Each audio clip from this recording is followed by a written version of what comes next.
Hi everybody and welcome to CNA Yoga. I am Gabriela.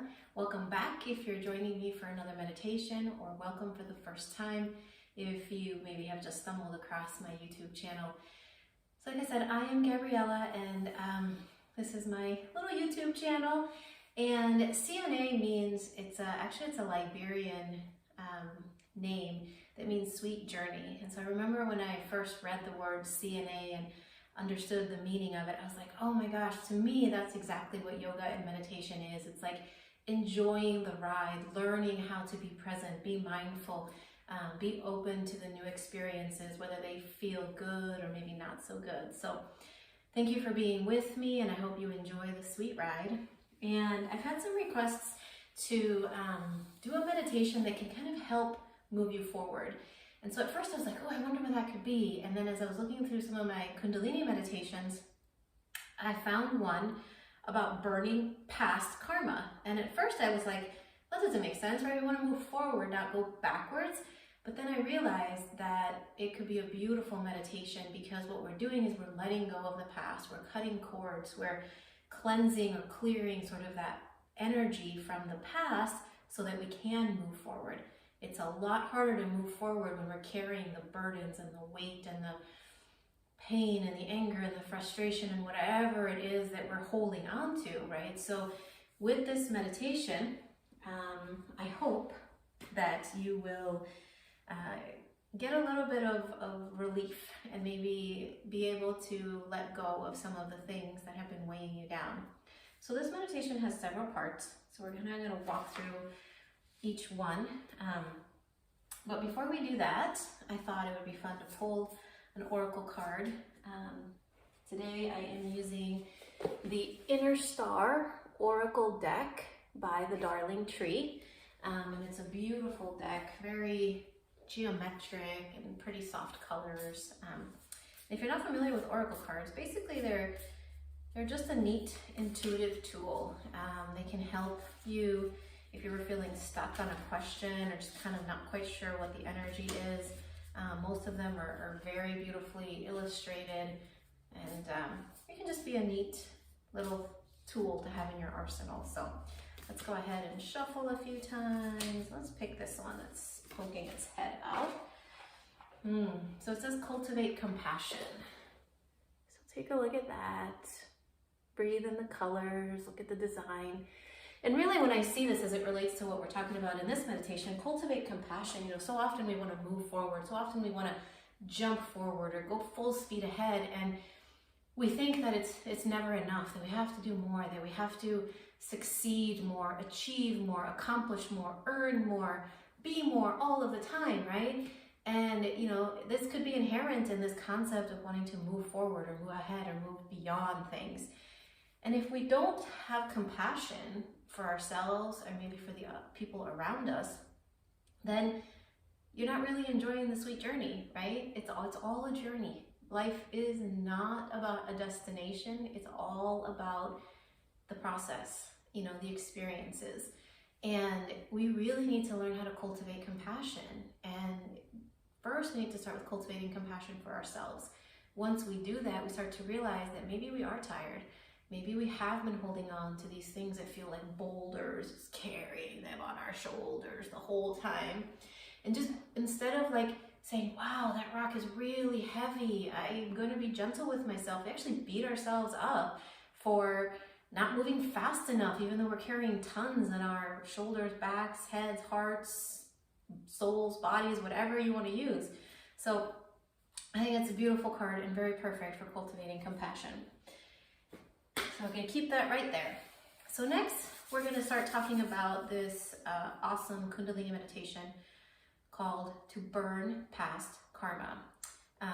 So like I mentioned, this has several pieces to it. So the first part that we're going to talk about is the drishti, or eye position. So the eye position is the tip of the nose, and really the easiest way to get into this somewhat advanced, challenging drishti, or eye posture, is to take your pointer finger a couple of feet away from your face and then gently follow your eyes as you bring the tip of your finger to the tip of your nose you're going to notice that your eyes gently cross down and in as it starts to focus on the tip of your nose.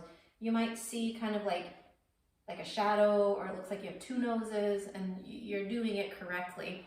And why I say it's a kind of an advanced one is because you're really using the optical nerve in a position that we don't normally use. But it can be very beautiful for stimulating some parts of your brain in order to have a more augmented effect.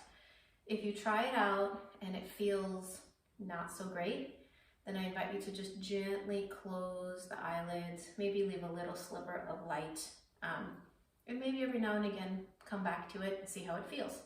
So again, drishti is tip of the nose or eyes slightly closed. Next, we have a breath of fire.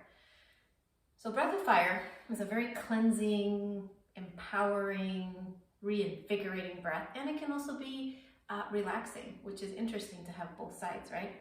So breath of fire is essentially one long breath, even though it seems like you're doing a lot of small breaths all at once. So please note, you're not hyperventilating, you're not doing this. That, I'm pretty sure if you do that for a long time, you're gonna pass out. So breath of fire, the best way to get into it is, it's gonna feel weird, but just go with it. You open your mouth and you stick out your tongue, and you start panting like a little chihuahua on a hot summer day, right? Just visualize that. He's so thirsty, he's so hot.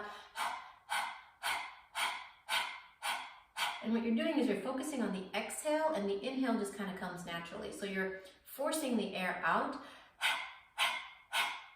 and using sort of this navel diaphragmatic area in order to help push the air out. And then as you do that, it naturally gives you that little inhale that you need. So we're not going to have our tongue out the entire time, but that's just a really good way to prepare for it. You can also put your hand on your belly or navel area to sort of feel the pulsing of it. So as you begin, you open your mouth, stick out your tongue, and then you close your mouth and continue that breath through the nose.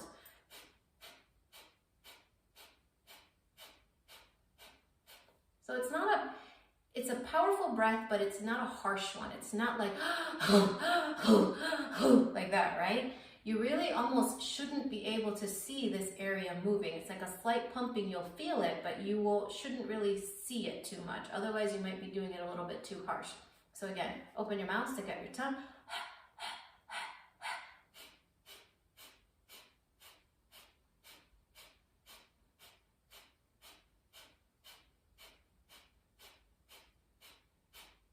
Okay, so now we've got the tip of the nose for the eyes, we've got the breath of fire for our breath, and this is a part 1 and a part 2 meditation. So for part 1, we're going to sit in a nice cross-legged position or in a chair if that feels better to you. If you need something underneath your tush in order to make sure that your hips sit higher than your knees, please do that. Maybe you can use a block, a pillow from your couch or your home. Maybe you have a meditation cushion.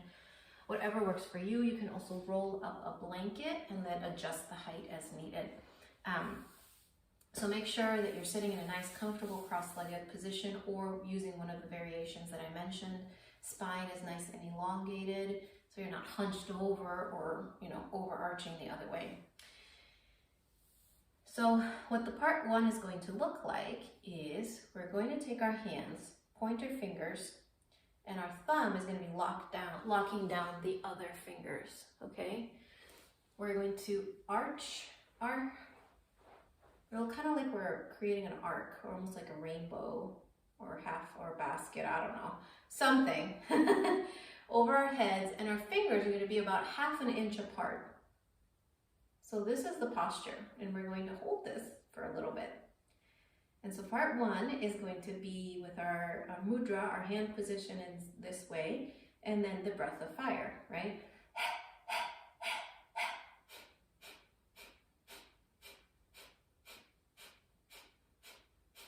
So that is part 1 of this meditation.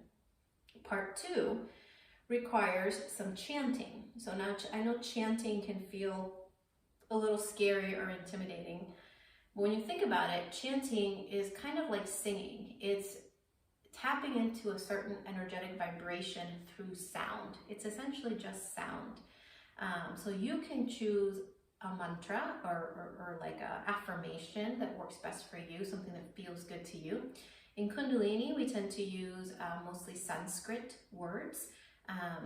And what we're doing is we're using the words Wahe Guru, Wahe Geo. So Wahe Guru means the indescribable feeling of knowing God, that unexplainable, indescribable, just like wow, like ecstatic, like you can't even formulate the words at how magnificent something is. And Wahe is, again, the same part, Wahe. And then Geo or G generally means like, it's like a pet name, almost like a, hi G, how's it going? It's almost like hi soul sister, soul brother, or something like that. So basically all you're doing is like this, it's like you're greeting somebody like, wow, what a beautiful miracle it is to be alive. What a beautiful miracle life is. And I see that in you, I see that in me, and you know, we're all interconnected. So there's nothing to really be afraid of. If it really just does not feel good, maybe you can just listen while I chant it, or you can select a different mantra for yourself. Now, in Kundalini Yoga, we tend to be very definitive, like in terms of prescriptive. You want to do it very specifically. So it's probably not ideal to change up the mantra. However, I truly believe that making meditation work for you, you know, if it doesn't work for you, you're not going to do it, right? So give it a shot, see how it feels.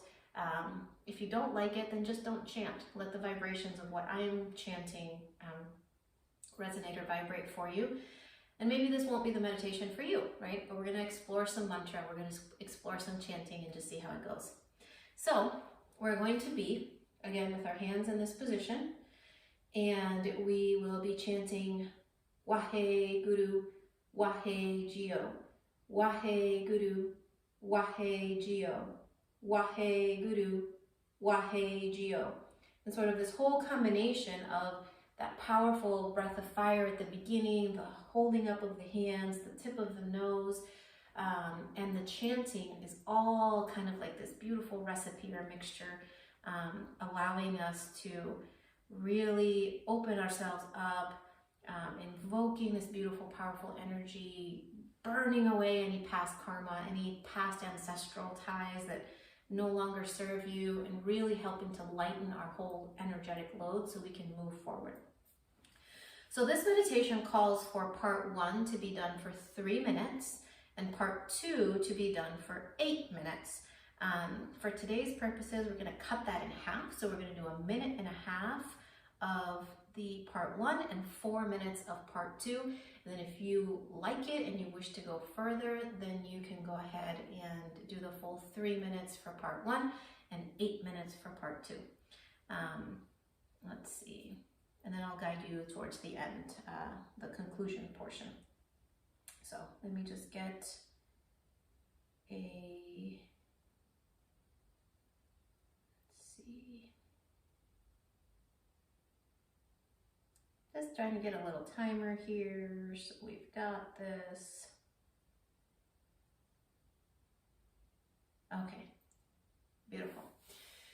So again, if you are an avid Kundalini Yoga practitioner, you're welcome to tune in. You can pause the video, tune in. I'll put the link below as to what a tune-in is and what it looks like if you want to practice or play around with that.